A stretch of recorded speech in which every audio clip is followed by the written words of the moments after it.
Hey, Marco here from the Art of the Dive FPL podcast. I've had a lot of questions lately about how to get started with amateur podcasting, the types of equipment or software that you might need to produce your podcast, and how to push that podcast out into the community that you're interested in interacting with. I thought it might just be easier to put a short video together to show everyone how to do that. I've been podcasting for roughly a year now. I have a co-host, my good friend Jake, who lives across the country. There's a lot of different ways that you can do this. Lots of different tech that you can use, lots of different software, lots of different ways to share your podcast. But what I was kind of hoping was this video would just give you a benchmark for how to get started with it, and then you can explore a little bit more into which avenue is going to work best for you. So I broke the video down kind of into three sections. First would be setup, second would be the production of the podcast, and then third would be distribution. So let's just start with the setup that I have right here. First things first, you're probably going to need some sort of device that can intake sound. I just use my laptop and a program called Audacity that I'll show you how that works in a little bit. The second thing that you need is a mic.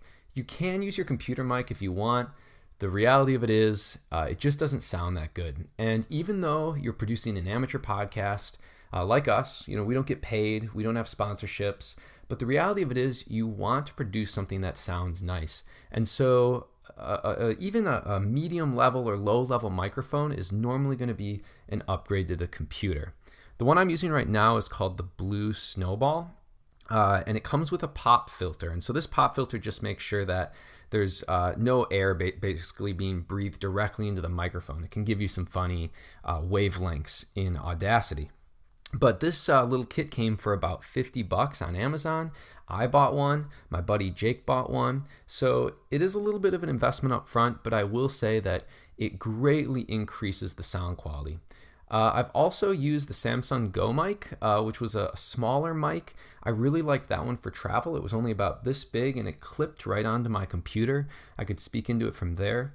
This one though, clearly better sound quality. So I think in terms of setup, the first thing to do is pick out a mic. Don't spend too much. Remember, you're doing this because you enjoy it. You're doing it because you want to interact with the community. But you do want to have something that helps create a nice sound for your podcast. The last thing I will just say, and this really depends on if you're going to be with your co-host or communicating from somewhere far away. My buddy Jake, like I said, lives on the other side of the country. So we have to communicate via phone when we do it. The way we do that is we have our headphones here plugged in, headphones in here, and we both record our own individual audio files into Audacity.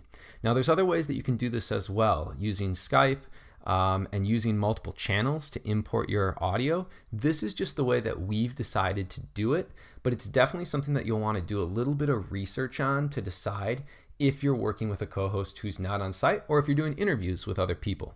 Okay, so second thing that I'm going to talk about is production, and we're going to go to a screen capture for that.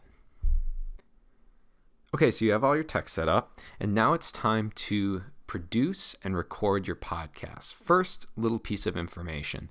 I would suggest making sure you keep all your things organized. Jake and I keep all of our stuff in a drive that we share with one another, all of our audio files, things that we've wrote. Storyboards, which I'm going to talk about now, are something that we use quite a bit to kind of organize our podcast. So we just have a template that talks a little bit about or shows us a little bit about how we're going to structure the pod every week. And when we fill it in, it looks something like this. Now I know it looks like pretty messy to the average person, but it helps me and Jake just stay on topic. It keeps us on time so that our podcast isn't too short or too long, and it makes sure that we don't miss any questions or comments from listeners. It also has helped us develop like some sections or segments in our podcast that people can listen to week after week. So if this is your first time doing a podcast, I would suggest doing something like this. The microphone can be a little intimidating when you first get going, and so this is just going to help you stay comfortable and stay organized while you're podcasting. Okay, so now you're ready to start recording. Here is an example of a track that Jake and I recently recorded from one of our podcasts, and we're using the program called Audacity. Audacity is a free program online. It's kind of a staple in the podcasting community because it is free. It has a lot of advanced functionality, different effects that you can do, different ways to analyze your tracks. But we keep it very simple with our editing. Again, we're amateur podcasters. I know that there's ways to really utilize this software, but we keep it pretty simple. When you're ready to record, you just want to make sure that your play line is at 0, and you'll hit the red record button. Okay, make sure your microphone is set, and when you're done, you're going to get something that looks like this. Basically, this is just a visual representation of the sound that you just recorded. There's a lot of different stuff, like I said, that you can do with that sound, but a couple little tips. First tip, really make sure that you try to find a nice quiet place to record this, and try to set your microphone up so that you can speak right into it. It's really going to help these waveforms turn out a lot nicer. You'll have a lot less like weird spikes in them. You'll have a lot less really quiet points in your podcast if you're doing those two things. In terms of editing the track once it's recorded, I only use a few different effects for my editing. I used to use Amplify a lot, which is going to help add decibels to the track. Now what I mostly do is I just do that by listening. So I listen to my track and I listen to Jake's track, and I boost it accordingly using the decibel monitor on the top. So when we're playing, you can see that there's a decibel monitor here that's going to help give us an idea about the amount of sound being output. So I do it by listening now, just because I find that I can get it kind of where I need to be in that with that technique. Okay, so the next thing that I would look at would be equalization. Equalization is a way of basically bringing the high-pitched and lower pitched things together so that you don't have as much variance. This is just good for the listener. It makes it a little easier for them to listen to. And these are just basic settings, kind of on lower frequency things, a boost in decibels by about 10 decibels, and on higher frequency things, a reduction in decibels by about 3 decibels. After equalization, another thing that I look at is compression. So if we look at using the compressor is just going to make sure that there's not any like crazy spikes. So like if somebody clapped into the microphone at some point, it's going to help, I guess, smooth that out a little bit, is a way that you could describe it. Again, good for a listener, especially if they have some headphones on. The last thing that I use, and if you don't use anything else, this is definitely the most important thing to use, and that's noise reduction. So if we find like a point in the track here, and this track has already been noise reduced, so it's going to be a little bit hard to see this happen, but if we find a point in the track where Jake wasn't speaking, and what we want to make sure is that there's no background noise in that part of the track, we can select that part of the track and go to this tool called noise reduction.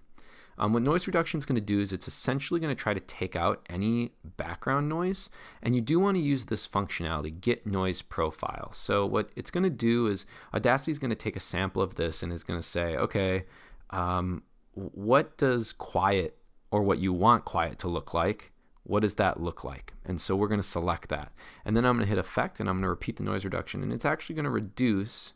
And you can see, I know it's a little hard to see on the screen, but a few little bumps where they've been reduced. Like I said, this has been noise reduced, and Jake was recording in a quiet place, so we didn't have to do a lot of noise reduction on this track. You can actually just double click the track to do everything at once, so you can see everything selected, and that's normally the functionality that I use.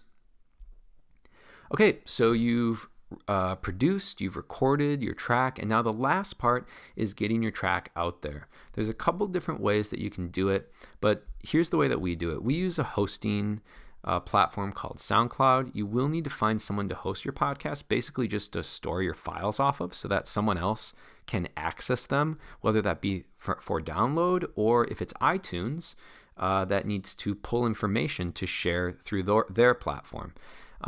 Once you set up a profile on SoundCloud or somewhere else, you'll need to go to places like iTunes or Google Play or Spotify and submit your podcast. It's not a lot of work. It does take a little bit of time. It's not super hard. It's just, I guess it's kind of time consuming is what I would say. One thing to keep in mind, there are a bunch of different hosting sites. Some are free, some are not. We pay for SoundCloud. It's roughly $100 a year. I know that sounds a little steep. The reason we are paying for that is because we want all of our track data to stay on SoundCloud, and we want all of our tracks to be accessible at any time. If you don't pay for SoundCloud and you use their free service, you can still use it, but you'll have to delete a certain amount of space to upload new stuff. So you can only have, I don't know how many megabytes, but a certain amount of uploaded data onto SoundCloud. So that would mean that we could not have all 40 tracks that we've produced still on here. Outside of distribution through iTunes and SoundCloud, Google Play, places like that, the other thing to just consider would be social media. That's one thing that we've done a lot of. We've had a lot of interaction with our community through Twitter or through our website. We just use a WordPress that we like, and it just kind of helps give people another place to come find us.